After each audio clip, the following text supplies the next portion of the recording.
చిలకలూరుపేట బొప్పూడిలో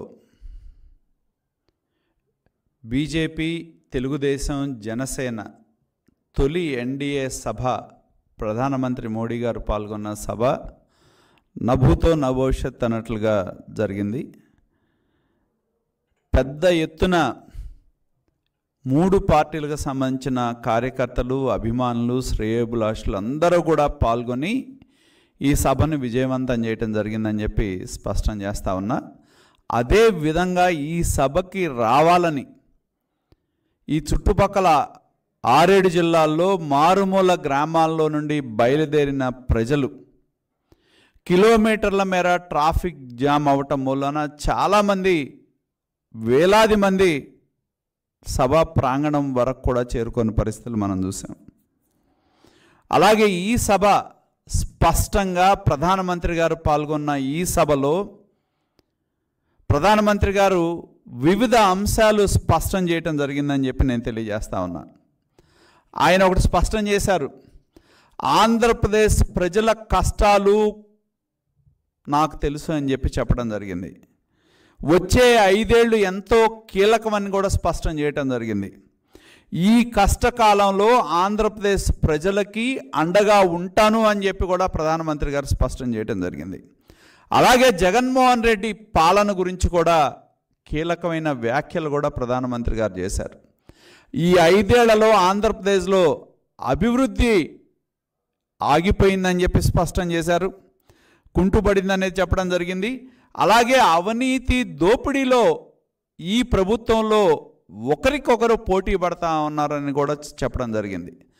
అదే కాదు, ఆంధ్రప్రదేశ్ ప్రభుత్వం మీద ప్రజాగ్రహం అనేది విస్పష్టంగా ఈ సభలో పాల్గొన్న ప్రజలను చూస్తేనే ఎంత ఆగ్రహంతో ప్రజలు ఈ ప్రభుత్వం మీద ఉన్నారో స్పష్టంగా కనపడతా ఉంది, కళ్ళ కట్టినట్టు కూడా అని చెప్పి ప్రధానమంత్రి గారు చెప్పడం జరిగింది. ఈ అరాచక పాలనకి అంతం పలికేదానికి ప్రతి ఒక్కరు కూడా ఆంధ్రప్రదేశ్ అభివృద్ధికి బాట వేయటానికి, ఈ అరాచక పాలనకి అంతం చేయాలని కూడా స్పష్టం చేయడం జరిగింది. అదేవిధంగా ముఖ్యంగా ప్రధానమంత్రి గారు కేంద్ర ప్రభుత్వం ఇచ్చిన ఎన్నో నిధులు ఏవైతే ఉన్నాయో, ఆరోగ్యశ్రీ కావచ్చు, ఇతర నిధులు కావచ్చు, వినియోగంలో కానీ కేంద్ర ప్రభుత్వం నిధులు ఇచ్చినా కూడా వాటి మీద స్టిక్కర్లు వేసుకొని వాళ్ళ పథకాలంటూ కూడా ప్రచారం చేసుకుంటున్నారనేది స్పష్టం చేయడం జరిగిందని చెప్పి తెలియజేస్తా ఉన్నా. అదేవిధంగా ఇవాళ మేము ప్రశ్నిస్తూ ఉంది ఒకటే, ఎందుకంటే మన ప్రధానమంత్రి గారు సభలో ఇంకా మొదలవకముందే యువతల బ్లూ మీడియాలో మొదలవుద్ది, రకరకాల ప్రచారాలు, ఊహాగానాలు చేయడం జరిగింది. లక్షలాది పాల్గొన్న ప్రజలు కళ్ళ ముందు స్పష్టంగా కనపడతా ఉన్నారు. కిలోమీటర్ల కొద్దీ ట్రాఫిక్ జామ్ అనేది స్పష్టంగా కనపడతా ఉంది. ఎందుకంటే ఇవాళ మేము ప్రశ్నిస్తూ ఉంది ఒకటే అని చెప్పి తెలియజేస్తా ఉన్నా, ప్రధానమంత్రి లాంటి వ్యక్తి ఆ సభలో పాల్గొన్నప్పుడు దాని రక్షణ బాధ్యత ఎవరిది? రాష్ట్ర పోలీసు యంత్రాంగాన్ని కదా.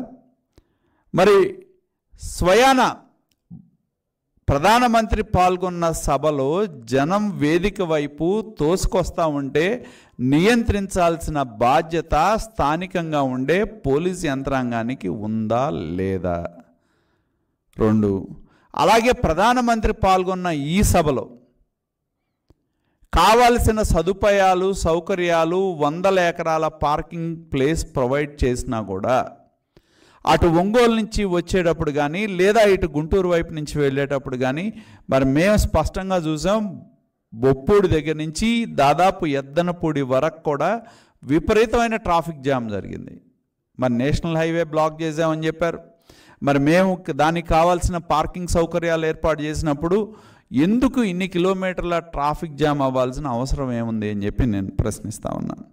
అలాగే ఇక్కడ విచిత్రం ఏంటంటే స్వయాన ప్రధానమంత్రి గారే ఆయనే ఆ సభలో లెగిసి విజ్ఞప్తి చేయడం జరిగింది, ఎవరైతే పోల్స్ ఎక్కిన వాళ్ళు ఉన్నారో మీ ప్రాణాలు మాకు చాలా ముఖ్యం, కాబట్టి మీరు దయచేసి వాటి నుంచి దిగండి, స్థానికంగా ఉండే పోలీసులు నియంత్రించండి అని చెప్పి ఒక స్వయాన ఒక దేశ ప్రధాని చెప్పారంటే దాన్ని బట్టే ఏ విధమైన వైఖరిలో మన పోలీసు యంత్రాంగం ఉందో స్పష్టమవుతా ఉందని చెప్పి నేను తెలియజేస్తా ఉన్నాను.